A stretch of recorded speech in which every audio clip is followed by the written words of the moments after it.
হযরত আয়েশা রাদিয়াল্লাহু তাআলা আনহা থেকে বর্ণিত, রাসূলুল্লাহ সাল্লাল্লাহু আলাইহি ওয়াসাল্লামের নফল রোজার ব্যাপারে এই অভ্যাস ছিল, তিনি যখন কোনো নফল রোজা রাখতেন তখন পরস্পর রোজা রেখেই যেতেন। তিনার স্ত্রী হযরত আয়েশা রাদিয়াল্লাহু তাআলা আনহা তিনি বলতেন, রাসূলুল্লাহ যেমন পরস্পর রোজা রেখেই যেতেন, আমাদের ধারণা হতো নবী সাল্লাল্লাহু আলাইহি সাল্লাম কি আর রোজা রাখা বাদ দিবেন না। আবার কখনো কখনো তার উল্টো হতো, তিনি যখন রোজা রাখতেন না তখন রাখতেনই না। আমাদের ধারণা হতো তিনি কি আর রোজা রাখবেন না।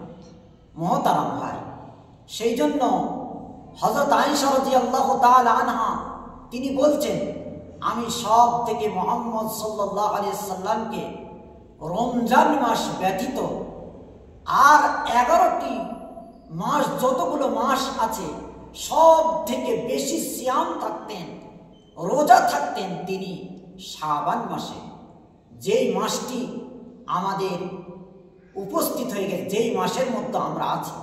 সেই জন্য এই শাবান মাসের গুরুত্বপূর্ণ রাসূলুল্লাহ সাল্লাল্লাহু আলাইহি ওয়াসাল্লাম বেশি বেশি নফল সিয়াম রাখতেন। আমরাও বেশি বেশি করে এই মাসে যত নফল সিয়াম রাখবো তত আল্লাহ সুবহানাহু ওয়া তাআলা নৈকট্য লাভ করতে পারবো। মুহতারাম ভাই, সেই জন্য আমরা সকলেই বেশি বেশি করে শাবান মাসে রোজা রাখবো, সিয়াম থাকবো। আল্লাহ পাক আমাদেরকে বেশি বেশি করে আমল করার তৌফিক দান করুন। আমিন।